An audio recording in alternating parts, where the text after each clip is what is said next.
2047 के विकसित भारत में उत्तराखंड की भूमिका सबसे अहम रहेगी। इसके लिए हम सभी प्रदेशवासियों को अभी से तैयार होना होगा। यह बात कैबिनेट मंत्री रेखा आर्या ने शुक्रवार को चंपावत भाजपा कार्यालय में आयोजित प्रेस वार्ता के दौरान कही। भारतीय जनता पार्टी के जिला कार्यालय में आयोजित इस प्रेस कॉन्फ्रेंस में उत्तराखंड द्वारा पिछले 25 वर्षों में हासिल की गई प्रमुख उपलब्धियों पर व्यापक चर्चा हुई। मुख्य वक्ता रेखा आर्या ने कहा कि उत्तराखंड हिमालयी राज्यों में सर्वश्रेष्ठ प्रदर्शन करने वाला राज्य बनकर उभरा है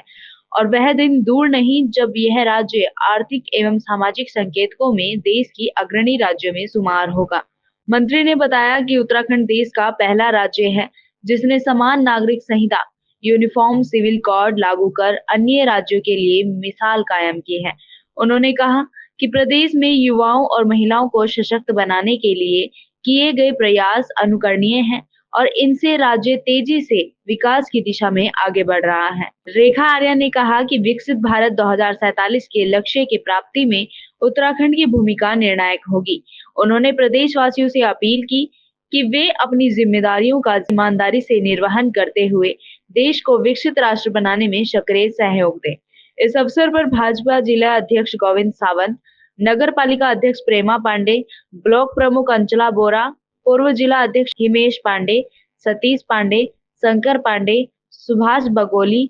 मुकेश कलघुड़िया, व्यापार संघ अध्यक्ष विकास शाह, सोहन सिंह, जिना विश्वविद्यालय छात्र अध्यक्ष विकास चौधरी, गोविंद प्रसाद, गौरव पांडे सहित कई गणमान्य नागरिक उपस्थित रहे। सर्वप्रथम मैं माननीय मुख्यमंत्री पुष्कर सिंह धामी जी का बहुत धन्यवाद करती हूँ कि माननीय मुख्यमंत्री जी ने इस 25वें वर्ष को रजत जयंती वर्ष के रूप में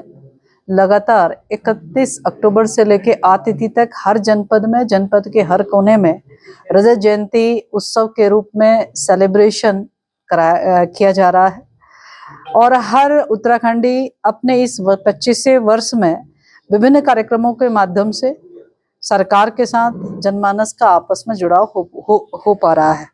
मैं समझती हूँ कि इस रजत जयंती वर्ष में इस बात की भी बड़ी विशेषता रही है कि 3 दिवसीय विशेष सत्र आहूत किया गया और 3 दिवसीय इस विशेष सत्र के दौरान में राष्ट्रपति जी का आगमन उसमें 4 चांद लगाने का काम करता है। मैं समझती हूँ कि प्रदेश के इन 25 वर्षों में ये दूसरा घटनाक्रम होगा जब देश के राष्ट्रपति जी का उत्तराखंड आगमन और विधानसभा सत्र को संबोधन रहा। इन 25 वर्ष की यात्रा में राष्ट्रपति जी के अभिभाषण में महत्वपूर्ण हिस्सा था कि उत्तराखंड ने महिला सशक्तिकरण के दृष्टिगत बहुत विकास किया है। इसके साथ ही इस बात की भी प्रशंसा थी कि यहाँ पर खेल के क्षेत्र में भी अब महिलाएं भी काफी आगे काम कर रही हैं। इसके अलावा कुछ नसीहतें भी थी कि हम जो जनप्रतिनिधि 70 विधायक वहां पहुंचे हैं तो हम भाग्यशाली हैं कि हमने 70 लोगों को यानी कि 1.25 करोड़ की आबादी में 70 लोगों को जनता ने आशीर्वाद दिया है। तो हमें और अधिक विनम्र होते हुए और अधिक लोगों के साथ में जुड़ते हुए हमें उनके साथ में काम करना चाहिए, उनका आभार व्यक्त करना चाहिए। जनता ने हमें सेवा करने के लिए भेजा है तो वो सेवार्थ में कोई कमी नहीं रहनी चाहिए। इसके साथ ही इन 25 वर्षों में आखिरकार हमारे राज्य आंदोलनकारियों ने ये हमें राज्य दिया, जिन्होंने हमें उत्तराखंडी होने का पहचान दिया, हम उनको प्रणाम करते हैं। उनकी भावनाओं के अनुरूप जो हमने इस उत्तराखंड को इन 25 वर्षों में हम कहाँ तक ले गए हैं, इन 25 वर्षों का हमें मंथन भी करना चाहिए, राष्ट्रपति जी के माध्यम से कहा भी गया। 3 दिवसीय विधानसभा सत्र में निश्चित रूप से माननीय विधायकों के माध्यम से, माननीय मंत्रीगणों के माध्यम से सरकार ने क्या क्या चीजें काम करी, माननीय विधायकों को ने भी क्या क्या कार्य जनमानस में किए गए हैं, उन सब बातों को 25 वर्ष की यात्रा में रखा गया। जिसमें ये बात चाहे वो भारतीय जनता पार्टी की सरकार रही हो, चाहे वो कांग्रेस की सरकार रही हो, लेकिन किस सरकार में कितने महत्वपूर्ण कार्य हुए वो विधानसभा सत्र के पटल पर रखा गया। और इस यात्रा में हम देखते हैं कि माननीय प्रधानमंत्री जी का 2014 में माननीय प्रधानमंत्री के रूप में जब वो निर्वाचित हुए तो तब से लेकर उत्तराखंड की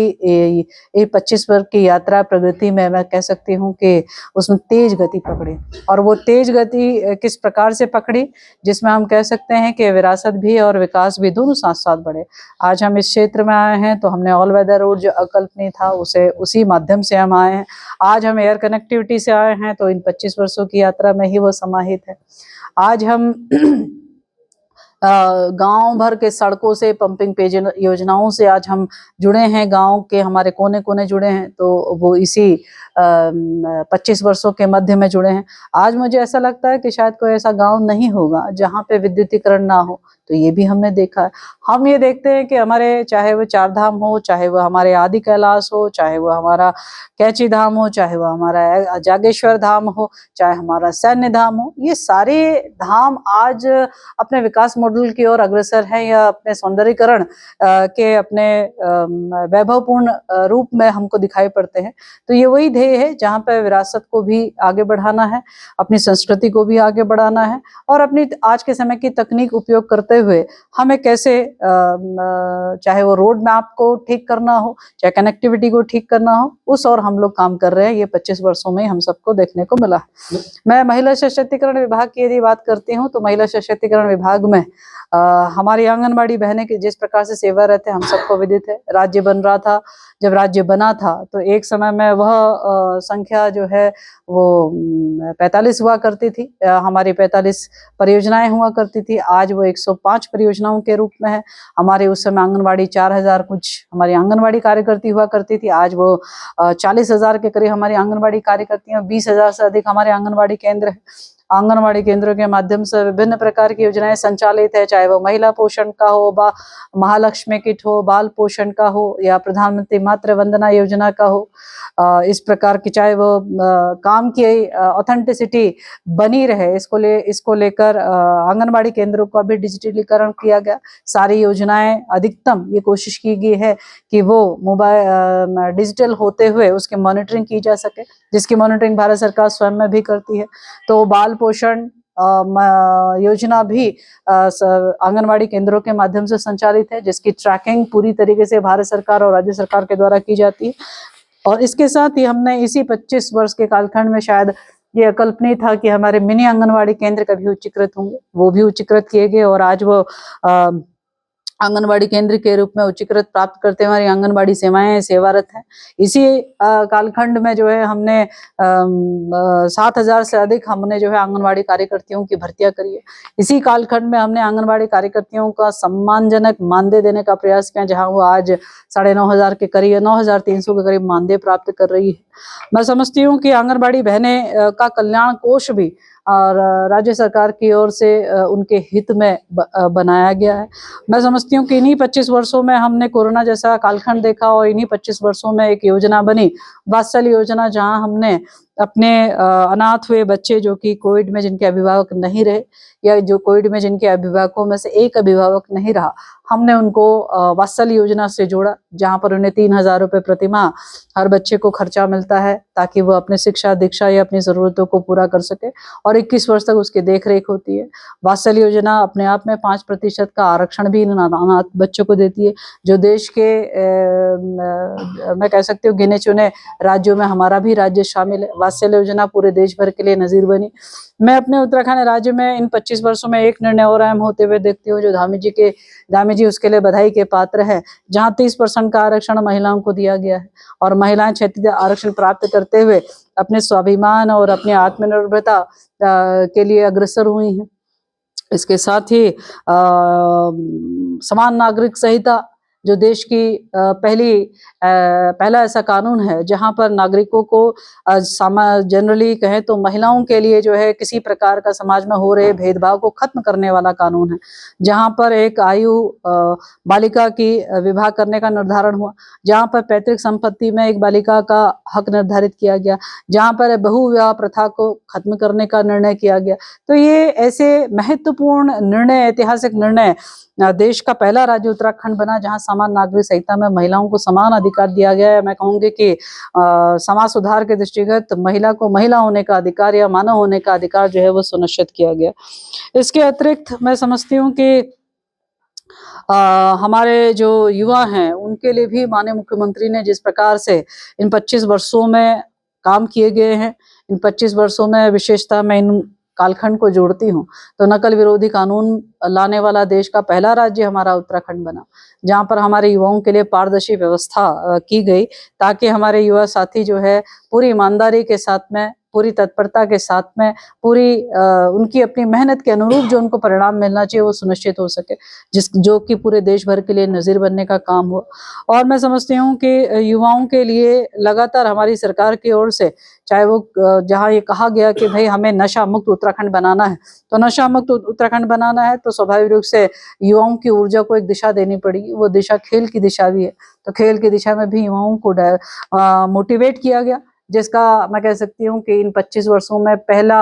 हमारा राज्य होगा या हमारा राज्य उन गिने चुने राज्य में होगा जहाँ पर खेल संस्कृति को बढ़ावा देने के लिए, जहाँ पर 8 से लेकर 14 वर्ष का बच्चा जिसे हम 1500 रुपये प्रति माह दे रहे हैं खेल छात्रवृत्ति के रूप में, और हमारा 14 से लेकर 23 वर्ष का बच्चा जिसे हम छात्रवृत्ति 2000 रुपये प्रति माह दे रहे हैं। मतलब ये खेल छात्रवृत्ति भी अपने आप में अकल्पनीय चीज जो है वो पूर्ण होना अपने आप में बड़ी बात है, क्योंकि छात्रवृत्ति सामान्यतः शिक्षा के दृष्टिगत दी जाती है, लेकिन यहाँ पर खेल के दृष्टिगत भी देने वाले हमारे मुख्यमंत्री जी हैं, ताकि जमीनी स्तर पे, न्याय पंचायत स्तर पे, ग्रामीण स्तर पर जो है हमारा खेल का कल्चर डेवलप हो सके, हमारे बच्चे खेल के लिए प्रोत्साहित हो सके, खेल में हो रहे खर्च या उसके साधन के खर्च को परिवार पे वहन करने का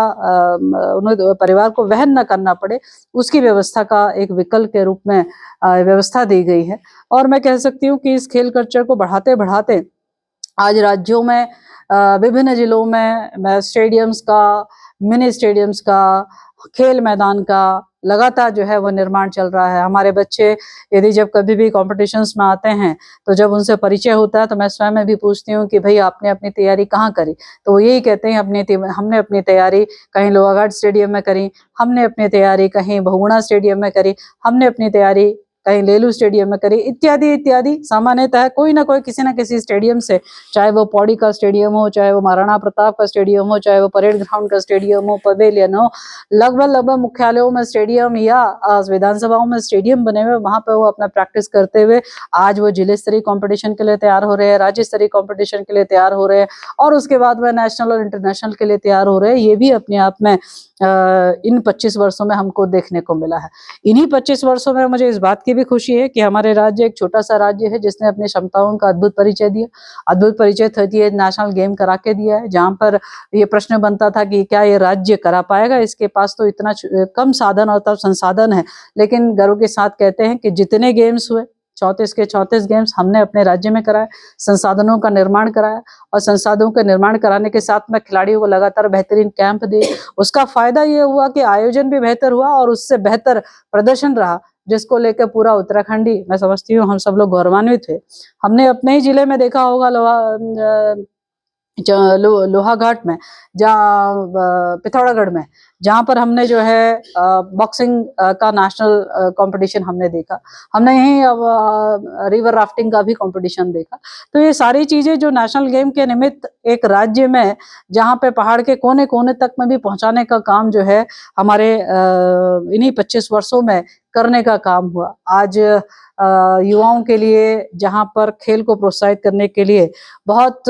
महत्वपूर्ण निर्णय करने बहुत आवश्यक थे, जिसके लिए बहुत दिलेर मन की आवश्यकता थी या डेडिकेशन की जरूरत थी। वो डेडिकेशन दिखता है कि हमारे खिलाड़ी अंतोगत्वा मेडल ले आए, राज्य का नाम रोशन कर ले, सम्मान भी उनको मिल जाए। फिर उसके बाद में क्या, तो ये फिर उसके बाद में क्या का जवाब उनके अभिभावकों को देने के लिए हम लोगों ने ये तय करा इन 25 वर्षों में, वह भी तय हुआ खासकर धामी जी के मार्गदर्शन में ये तय हुआ कि हम उन खिलाड़ियों को आउट ऑफ 10 जॉब देंगे। हमने उन्हें 4% का रिजर्वेशन दिया, उसका फायदा हमें रिजल्ट के रूप में 38 नेशनल गेम में हमारे को शतक पार मेडल हमको प्राप्त हुई, ये हमें देखने को मिला। हम 37 नेशनल गेम में जहां पर हम 25वें स्थान में थे, 38 नेशनल गेम में हम वहीं पर 7वें स्थान पर आ गए। तो वो परफॉर्मेंस में हमको देखने को मिला, क्योंकि हमारे ऐतिहासिक निर्णय ऐसे हो चुके थे कि हमारे बच्चे मेडल लाएंगे, तो निश्चित रूप से वो अपना एक सम्मानजनक नगद धन राशि के साथ साथ में वो नौकरी भी प्राप्त करेंगे। तो ये ऐतिहासिक निर्णय हमने देखे हैं। हमने अपने पीआरडी जवानों को भी देखा है कि किस प्रकार से हमारे जवान चारधाम यात्रा में सेवारत रहते हैं। हमने अपने पीआरडी जवानों को देखा किस प्रकार से आपदा की परिस्थितियों में चुनौतीपूर्ण स्थितियों का सामना करते हुए जनमानस का सहयोग करते हैं। हमने ये देखा है कि जब कभी भी दंगा इत्यादि इत्यादि कोई घटनाक्रम हो जाए तो वे भी वहां पर लगातार जनमानस के हित में काम करते हैं। तो उनके लिए भी ऐतिहासिक निर्णय हुआ कि आज वे एक सम्मानजनक धनराशि प्राप्त कर रहे हैं। आज धामी जी की ही सरकार है जिन्होंने 650 रुपए प्रतिदिन का करने का काम, उनका मानदेय करने का काम किया है। और मैं कह सकती हूँ कि ये इसी कालखंड में, इन्हीं 25 वर्षों में हमारे पीआरडी जवानों के लिए यह भी संभव हुआ है कि वे यदि कोई ऐसी प्राकृतिक आपदा आ गई ऑन ड्यूटी, यदि उनके साथ कुछ घटित हुआ या वो कहीं चोटिल हुए तो भी आर्थिक मदद सरकार की ओर से, विभाग की ओर से की जाती है। इसके साथ ही यदि दुर्भाग्यवश कुछ घटना ऐसी हो गई जहां उनकी मृत्यु हो गई तो उसके बाद में उनके मृत आश्रितों को भी आज सेवाओं में समायोजित हम लोग कर रहे हैं। इसके अतिरिक्त हमारे पीआरडी जवान पहले 50 वर्ष तक की आयु तक में ही ड्यूटी दिया करते थे, लेकिन उनकी आयु को भी बढ़ा दिया गया है और उनकी आयु अब 60 वर्ष की ड्यूटी देने तक में उनको काम करने का उनको अवसर दिया गया है। इसके साथ ही हमारी जो पीआरडी महिला जवान है वो जहाँ सेवारत रहती हैं तो सेवारत रहने के दौरान में संभवतः जब कभी भी प्रसूति का समय आता है या प्रसव का समय आता है तो उनको छुट्टियां नहीं मिल पाती थी। तो प्रसूति अवकाश भी जो है वो हमारे राज्य ने उनके लिए व्यवस्था दी है, जहां उनकी कोई मानदेय कटौती नहीं होगी, ये सुनिश्चित किया है। इसके अतिरिक्त हमारे पीआरडी जवानों की बालिकाएं अथवा बच्चे जो पढ़ने लिखने में 10th में हो, 12th में हो या आने वाले किसी भी उसके लिए तैयारी करते हो तो वहाँ पे भी उनको आर्थिक सहयोग विभाग के द्वारा किया जा रहा है। तो ये ऐसे महत्वपूर्ण रहे हैं। इसके अलावा खाद्य विभाग की यदि हम बात करते हैं तो खाद्य विभाग के द्वारा मैं कह सकती हूँ कि देश का पहला ऐसा राज्य है जहाँ महिलाओं को मुफ्त में 3 गैस सिलेंडर रिफिल करके दिया जा रहा है। मैं कह सकती हूँ कि हमारे राज्य में ग्रेन एटीएम लगाने वाला पहला राज्य है, जहाँ पर हमारे कई ग्रेन एटीएम जो है वो लगाए गए हैं। हमारे राज्य में मंडवा की खरीद, हमारे राज्य में किसानों के लिए धान की खरीद, हमारे राज्य में गेहूं की खरीद वो सारी सुनिश्चित की जा रही है। हमारे लगभग 23 लाख राशन कार्ड धारकों को लगातार ये कोशिश रहती है कि चाहे वो गेहूं हो, चावल हो, चाहे वो नमक हो, ये सुविधा, चाहे वो गैस हो, ये सुविधाएं उनको मिलती रहे। तो उसमें भी निरंतर हम लोग डिजिटलीकरण करते हुए पूरी पारदर्शी व्यवस्था को हम लोगों ने लाने का काम किया। एक समय हमने ये सारे कार्य ऑफलाइन हुआ करते थे, जहाँ पर ये भी पता चलता था कि कभी कभी जो है किसी की मृत्यु हो भी गई हो तो भी राशन उनके नाम से जाया जा रहा है। तो वो चीज़ को खत्म करने का काम किया, जहाँ पर बायोमेट्रिक की व्यवस्था की गई। फिर उसके बाद में ई-पॉज की व्यवस्था आज की तारीख में संचालित है, जहाँ पर बिल्कुल चाहे उसके फिंगरप्रिंट से हो, चाहे उसके रेटिना से हो, दोनों चीज़ों से जो एक्चुअल लाभार्थी है वही उसका लाभ ले पा रहा है, ये सुनिश्चित हो पा रहा है। तो यानी कि जो हमारे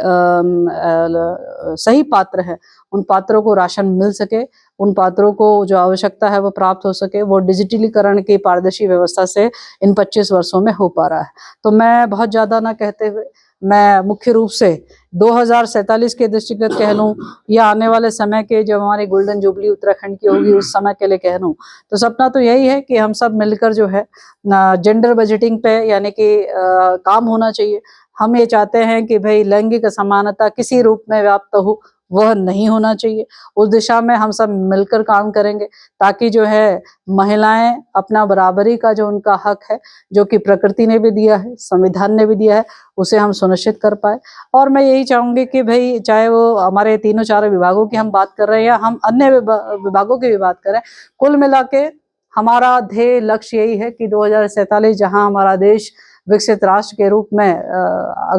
आगे स्थापित होगा, वही हमारा राज्य भी उस विकसित राष्ट्र को बनाने में अपनी अग्रणी भूमिका निभाएगा। तो मैं आप सबसे यही अपील करूंगी, हम सब लोग मिलकर अपने राज्य में अपने कर्तव्यों का निर्वहन करते हुए अपने राज्य को अग्रणी रखने का काम करें। और इसके साथ ही आज एक खास दिन भी है जिसके निमित्त मेरे को यहाँ आज आने का अवसर मिला, पिथौरागढ़ में भी रहने का अवसर मिला कि आज हम 150वें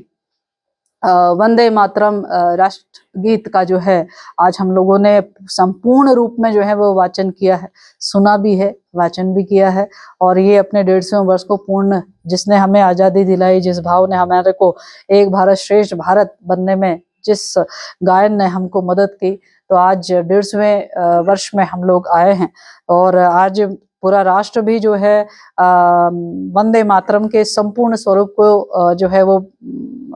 अंगीकार कर रहा है, जो मैं समझती हूँ हम सब के लिए बहुत खुशी का क्षण है। मैं 9 तारीख के लिए भी माननीय प्रधानमंत्री जी का आगमन हो रहा है अपने राज्य में, इस रजत जयंती वर्ष के 25 वर्ष की यात्रा को देखने में भी, और उनका जो सहयोग मिला है राज्य को आगे बढ़ने में वह भी, और निश्चित रूप से आने वाले समय के लिए आशीर्वाद भी हम सबको प्राप्त होगा। तो मैं इन्हीं बातों को कहते हुए सभी पत्रकार बंधुओं का धन्यवाद करता हूँ।